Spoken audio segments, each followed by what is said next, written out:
शुरुआत करेंगे, बात करेंगे महाराष्ट्र की, जहां पर योगी आदित्यनाथ के बटेंगे तो कटेंगे वाले बयान की अब काट निकालने के लिए भाईजान एक्टिव हो गए हैं, क्योंकि बीजेपी को हराने के लिए 400 एनजीओ एक्शन में है, जो महाविकास अघाड़ी के साथ मिलकर वोटर्स को जागरूक करने के बहाने बीजेपी के खिलाफ माहौल बना रहे हैं। दरअसल दावा यह है कि ये एनजीओ समाज सेवा के नाम पर चंद पार्टियों की चुनावी सेवा में लगे हुए हैं।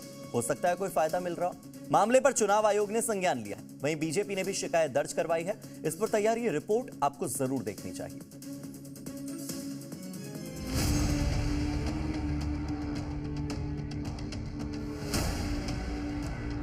जब हम एक रहेंगे, नेक रहेंगे, सभी नेक रहेंगे, बटेंगे तो कटेंगे। हरियाणा चुनाव में योगी आदित्यनाथ ने कटेंगे तो बटेंगे का बयान दिया तो वो चुनावी मंत्र बन गया। और हरियाणा में जीत के बाद जब महाराष्ट्र में सीएम योगी के इसी नारे के पोस्टर लगे तो वहां खलबली मच गई। सियासी पार्टियां अपने अपने वोट बैंक को साधे रखने की कोशिश में जुट गई, लेकिन इन सब के बीच बीजेपी को मात देने के लिए भाईजानों की एक ऐसी फौज भी सामने आई जो घर घर जाकर मुसलमानों को एक एजेंडे के तहत भड़का रही है। जी मीडिया के हाथ लगे दस्तावेजों के मुताबिक ऐसे 400 एनजीओ हैं जो वोटर्स को बीजेपी के खिलाफ उन्हें भड़का रहे हैं। लोकसभा चुनाव में इन एनजीओ की संख्या 180 थी, जो बढ़कर 400 हो गई है। लोकसभा चुनाव में मुस्लिम वोटर्स का टर्नआउट 60% था, जो विधानसभा चुनाव में 75% प्रोजेक्ट किया जा रहा है। जी मीडिया के हाथ जो दस्तावेज लगे हैं वो मराठी मुस्लिम सेवा संघ के हैं, और इस कागजात से साफ है कि इनका झुकाव या यूं कहें फुल सपोर्ट किसके लिए है।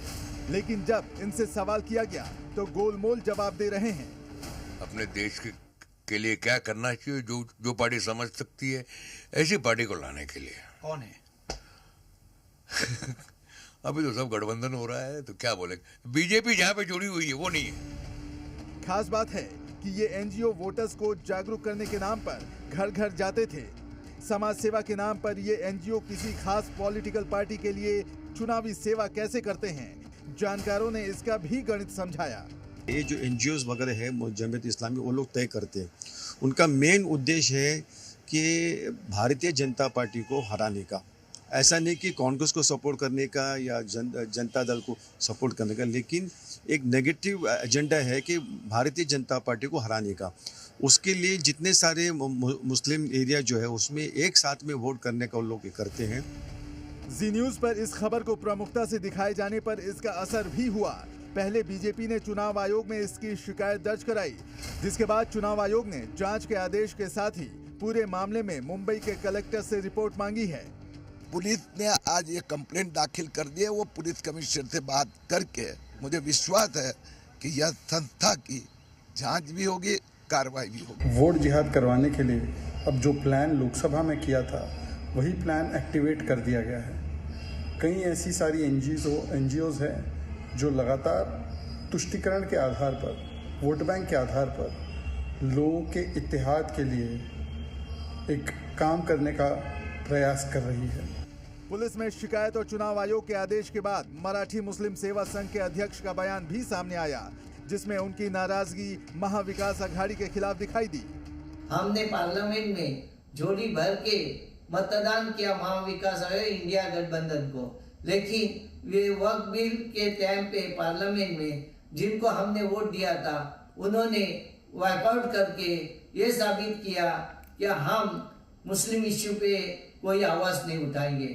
हम चाहते हैं कि जो समाज के इश्यू पे काम करे उसी लोगों को चुन के देना हमारा कर्तव्य होगा। वहीं इस मामले पर सियासत भी तेज हो गई। विपक्ष ने भी मराठी मुस्लिम सेवा संघ के बहाने महाविकास अघाड़ी को जिताने की अपील कर दी।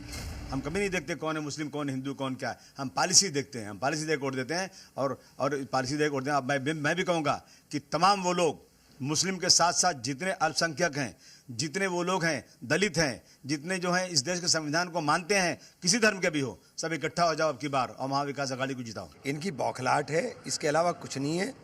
इनकी बौखलाहट के अलावा कुछ नहीं है। बुरी तरह से चुनाव हार रहे हैं। चुनाव हारने के अंदर जब हारते हुए देखते हैं तो इसी तरह के जहरीले बयान देंगे, इसी तरह की जहरीले बातें होंगी। क्या चुनाव आयोग तो आंख बंद करके रहता है। चुनाव आयोग कोई भाषण दिखाई नहीं देते, जो भाषण बोले जाते हैं चुनाव आयोग को भाषण देखने चाहिए ना, सब भाषणों को देखना चाहिए। जो भी जहरीला बोल रहा है उसके खिलाफ एक्शन ले। आप सिलेक्टिवली एक्शन क्यों लेते हो भाई? महाराष्ट्र चुनाव में एनजीओ की एंट्री भले ही चौंकाने वाली है, लेकिन सवाल उठता है कि बीजेपी को हराने के लिए अचानक 400 एनजीओ कहां से आ गए, इनकी फंडिंग कौन कर रहा है, और बटेंगे तो कटेंगे के खिलाफ मुसलमानों को एकजुट करने के पीछे इनका कोई और मकसद तो नहीं है। जी मीडिया के लिए मुंबई से अंकुर त्यागी के साथ अश्विनी पांडे की रिपोर्ट।